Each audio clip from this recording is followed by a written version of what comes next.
I think that speaks actually the number of stats, because I thought just it showed the true colours of following atheism to its logical conclusions. I thought so too. And I'm surprised he didn't jump on it more. That the whole, I thought Justin's bringing in the what was that law when you bring in Godwin's law.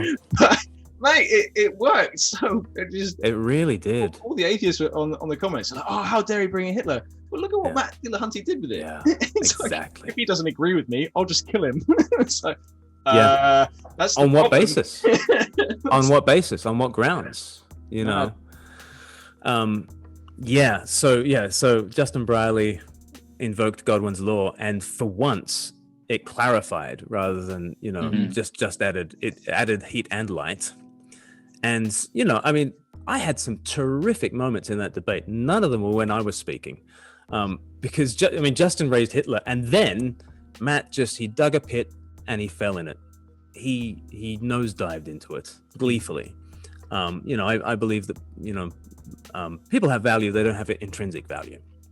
And he was talking about we were talking about what if a Hitler figure wanted to eliminate a subgroup of the population because they're holding us back. And he said, well, you don't want to do that because they might come up with a cure for cancer or create great works of art. So you don't want to do that. And then Justin, again, like I say, the best moments in the debate were not coming out of my mouth. It was either Justin or his. And Justin said, but what if they don't cure cancer or create great works of art? Isn't it valuable just having them? And he said, no, you've got to contribute value. And I clarified and I said, so people don't have value. They've got to contribute value. He's like, yes. That's what I'm saying. Like, okay. Yeah.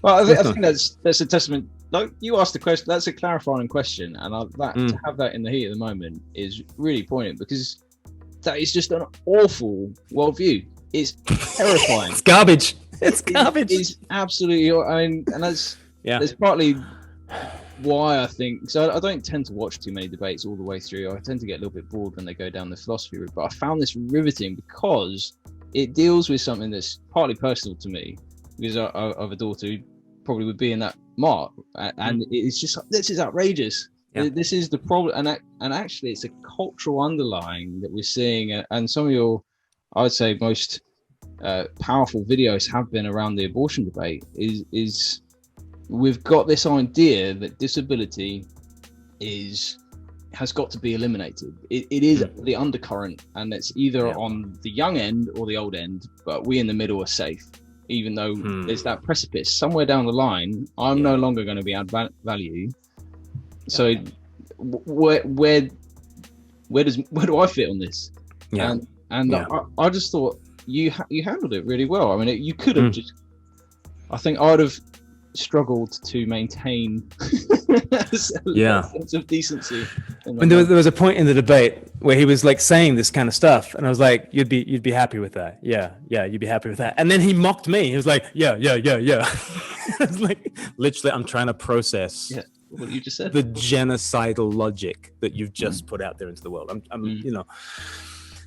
So I mean, before going into the debate, I believe on a theological level, it's Jesus or the pit. Mm-hmm.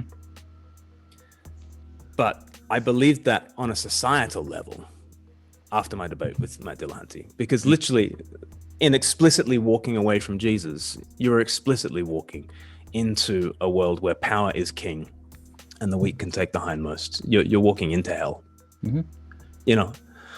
So it clarified so many things for me, just doing the debate. Like I say, I just sat back and Justin raised Hitler and Matt did the rest of the work himself, and it was clarifying for me, and I think it's been clarifying for many people, atheists included. So yeah, I pray it does some good. I think I don't know, just seem to be cautious about describing that as the atheist view. Only because a number, sorry, I got carried away. That's all right, but it's definitely one outcome. But obviously, equally, like we've been kind of saying, probably 99% of people who say they're atheists and agnostics do not think that. No, they're very much, they have, remnants of that Judeo-Christian morality. they can't necessarily ground it probably in a I would argue in a coherent sort of ontology, but they would be closer to us than to someone like Matt Dillahunty. I think even then someone like Tom Holland would say, and the reason for that is Yes. Christianity, and Yes. they are far more Christian than they know. I don't even think Matt Dillahunty would shoot Hitler. I think that's just bravado in a debate. I think he's got more morality than that. I think he would think it was the moral thing to do, and I think resisting the evildoer, however we do it, non-violently, violently, whichever way we do it, I think you want to get to the stage where you can resist the evildoer, and you have the right to resist them that they do not have because they forfeited that right because they are evil. Yeah. But Matt Dillahunty can never do that because he can never conclude that he's evil. It's a corrupted Bonhoeffer. He's recognised as evil, but he doesn't want to label it evil. So that underlying statement showed the very thing he's trying to deny, which I thought was fascinating. But or right. that actually it is just will to power in the end. Yeah, he doesn't particularly like Hitler's kind of society, so he'll kill him. Yeah, and that's that's what we do in this society these days. I guess we just eliminate those we don't like. Okay. But is that an aesthetic judgment or is it a moral judgment? And if it's a moral judgment, is it supercultural? How is it supercultural? Is there a transcendent, objective moral realm? Yeah.